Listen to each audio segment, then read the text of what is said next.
আন্দোলন চলাকালীন সময়ে বহুত্ববাদের মতো এই বিতর্কিত একাত্মবাদ বিরোধী কোন কনসেপ্ট বাংলার মানুষ গ্রহণ করবে না। আমরা সংবিধানে আল্লাহর উপর অবিচল আস্থা এবং বিশ্বাসকে পুনর্বহালের দাবি করেছি। এই দাবি বাস্তবায়নের জন্য আগামী দিনে হেফাজতে ইসলাম বাংলাদেশ কঠোর কোন সিদ্ধান্ত নিতে হলে হেফাজত সেই সিদ্ধান্ত নেবে ইনশাআল্লাহ। আমরা পরিষ্কার ভাষায় বলি, ডক্টর ইউনূস সাহেবের সাথে হেফাজতের কেন্দ্রীয় নেতৃবৃন্দ অনেকবার সাক্ষাৎ করে বিনয়ের সঙ্গে আবেদন করেছি আমাদের বিরুদ্ধে ফ্যাসিবাদী আমলে দায়েরকৃত মিথ্যা মামলাগুলো প্রত্যাহার করেন, কিন্তু কেন যেন মনে হচ্ছে আমাদের সোজা আঙ্গুলে বুঝি কি উঠবে না। প্রফেসর ডক্টর ইউনূস সাহেব, আপনি কি সে কথা ভুলে গিয়েছেন? এই সেদিনও আদালতের পাড়ায় আপনি আমাদের সঙ্গে পাড়ায় পাড়ায় ঘুরতেন, আদালতের অলিতে গলিতে ঘুরতেন।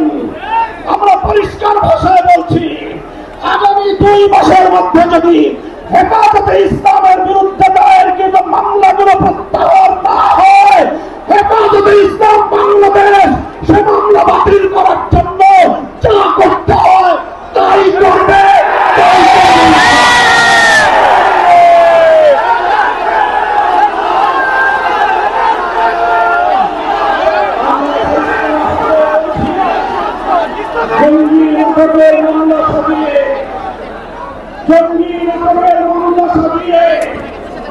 আল্লাহ নবীর প্রকৃত উম্মত, নবী প্রেমিক উম্মত তাদেরকে কারাগারের 4 দেয়ালে বন্দী করে রাখা হয়েছে।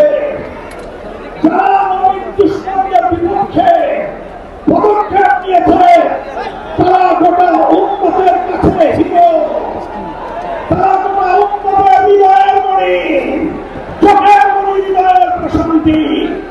সেই সকল কারাবন্দী মজলুম নবী প্রেমিকদেরকে অবিলম্বে মুক্তি প্রদান করতে হবে।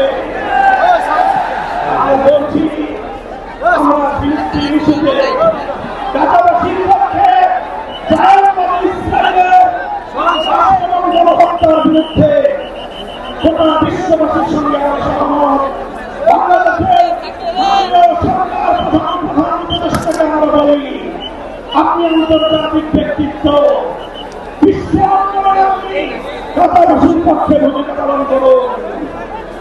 সারা দুনিয়ার মানুষ গাজাবাসীর পক্ষে দাঁড়িয়েছে। বাংলার পক্ষ থেকে আমরা সংহতি জানিয়েছি, কর্তব্য দাঁড়িয়েছে